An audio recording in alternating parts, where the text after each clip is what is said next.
Hey guys, this is your opening line report for match day 2 for this weekend's EPL slate. The action begins on Friday. Chelsea travelling to West Ham. Chelsea are around about a 45 minus 125 favourite. Best price. That was shorter actually when the lines first came out, when they very first came out. And I don't know why Chelsea's price is getting better. I understand Chelsea didn't win last weekend, but they did have some decent results in the pre-season, beating Leverkusen and AC Milan comfortably. They also won the Club World Cup. And West Ham just looked awful. The fans already looked done with Graham Potter. They already want his head. He wasn't impressive when he took over last year, only winning 5 games, and he got about half a season. And that was a very poor result away to Sunderland. I just don't think the supporters fancy him. And if Chelsea get the first goal here, there will be real pressure on Potter and the players immediately. So I think Chelsea win this. I think they've come here and won 4 the last 3 seasons anyway. So I think they make it 4 in a row and turn up here and just roll over West Ham on Friday.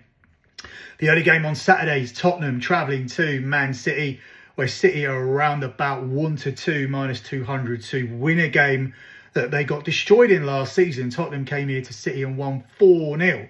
So that will be on the minds of City players and City manager Pep Guardiola. They don't actually usually do well against Tottenham. That is somewhat of a bogey team for them. So the 4-0 result, the manner of it, yes, and the result, shocking. But Tottenham ever beating City under Guardiola isn't really a massive surprise when you look at the head-to-heads. It's not like it is against any other club. But I think the only thing you can guarantee here is goals.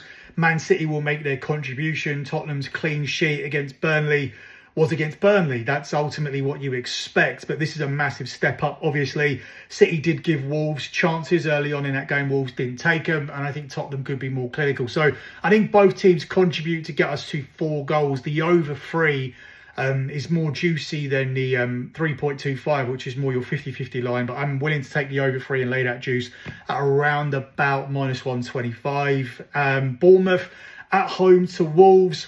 Wolves look awful. I was concerned about them because of their lack of business. Cunha was key for them last year. He's not there. And I don't see how this Wolves squad is significantly better than Sunderland and Leeds. So I think like Brentford, they could get sucked in. And I don't see them picking up results at grounds like the Vitality. So Bournemouth, they were impressive against Liverpool last weekend. They probably should have got a draw. But obviously the whole emotion of the occasion carried Liverpool over the line. And they ended up taking the 3 points late on. But I think if Bournemouth replicate that performance, they win here at home. Brentford against Aston Villa. These are 2 teams who I expect to underperform this season. I honestly think Brentford could get relegated. And Aston Villa, they've done no business. Last year, Aston Villa only had 3 players that scored over 3 goals. And one of them was John Duran, and he's gone. And Ollie Watkins is a player who has been linked to a move for most of the summer as Villa look to balance those books. They now don't need to sell anybody else because Ramsey looks like he's on his way. So it's difficult really to call this one. The draw at 13-5 appeals to me more than taking Villa at around about even money. An early 6-pointer between Burnley and Sunderland sees Burnley as the home favourites. But based on last weekend, there could be some value on Sunderland as a dog at 12-5.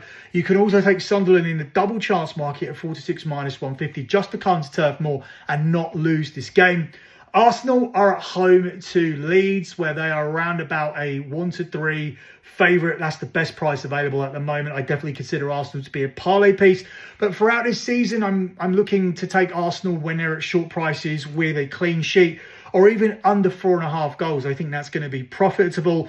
Arsenal look like a defence-first team until I see that Mikel Arteta is going to be more aggressive and utilise these attacking players to actually dismantle teams the way that Arsenal are capable of doing. Because Arsenal, with the personnel that they have in attack, could win games by 4 or 5, but that doesn't seem like the way that they're going to approach things. Until we see something differently, look for Arsenal to have a defence-first approach. I think there's a real mentality there with Arsenal that believes that if they can concede under 25 goals this season across 38 fixtures, if they can deliver that kind of the defensive performance and reduce their XG against output as well, they believe they'll end up winning the Premier League. I think they believe last year that defence first was key, but ultimately with 14 draws, you're not going to win the Premier League. But this year, I think they feel that they can again match what they did last season in defence, and be even better if they could do what they did the season before and deliver those extra 15, 20 goals via signing Gyökeres.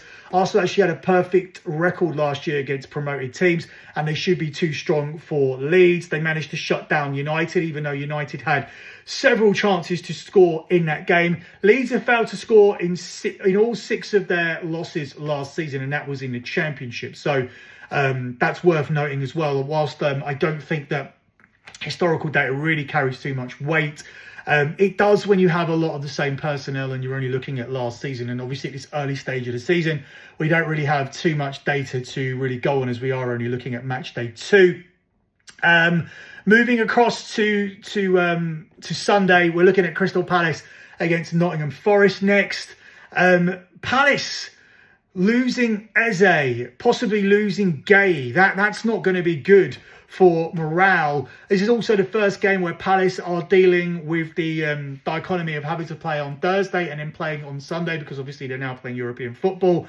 And I do believe there is a chance for Forest to come here and take something from this game. I don't like Palace at around about 5-4, and I would again prefer the 4-6 minus 150 on Forest on the double chance market, just simply to avoid a loss here in this game. Looking at Everton versus Brighton, this is Everton's first home game, official home game at the new stadium, and they come into this one as a plus 200 underdog, with Brighton as a 5-4 favourite. And for the third time on this show, I'm looking at a team to just simply avoid a defeat at around about 4-6 minus 150, because I believe there is the opponents are too short. I can't make a strong case for Brighton for them to turn up to Everton's home ground and win this game. Brighton didn't look particularly impressive last weekend, and Everton certainly didn't, losing away to Ellen Road. But they're certainly going to get a morale boost here playing their first game in a new stadium, and I simply cannot see Everton losing it. So I think out of the double chance plays, Everton would be my strongest. Man United travel to Fulham. Everybody was impressed with Manchester United last weekend. Even my 14-year-old, who struggles to concentrate watching a 90-minute game, even he didn't have an overreaction to Man United losing. Even he watched that game and felt like Man United will definitely finish in the top 5 this season. And that's off the back of a loss. That's because we dominated the game. We had chances, we should have scored, should have had penalties. Maybe Arsenal's goal shouldn't have counted. We dominated the shots, the possession.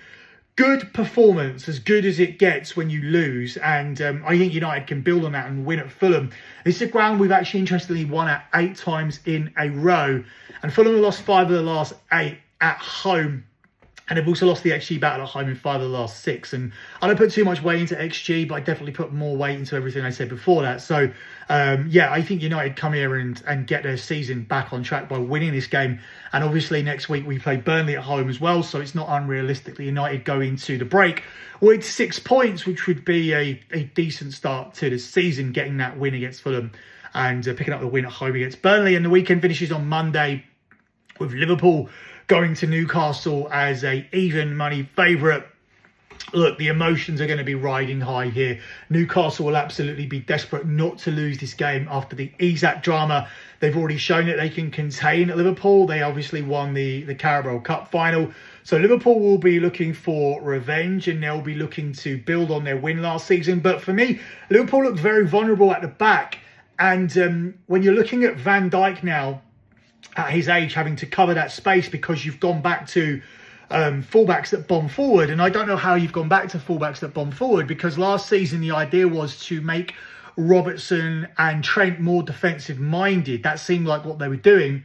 And now you've gone and signed 2 fullbacks that bomb forward. I don't know how much of that was a result of Paris Saint-Germain beating Liverpool and Arne Slot feeling like this is the way we need to play. These are the players that we need to bring in when you're looking at Núñez and Hakimi. I don't know, but it's all very different to last season, and it's going to leave a Van Dijk the wrong side of 30 having to do a lot of work that I'm not sure he's going to be able to do. So I'm not expecting Liverpool to be a clean sheet machine this season. So I expect Newcastle to score. So the plays that appeal to me here would be looking at your over 3, or Newcastle simply to avoid a defeat based on how much they'll want to avoid a defeat and not to lose to Liverpool after the Isak drama. And of course, it goes without saying that Alexander Isak will not feature in this game as he's not been training.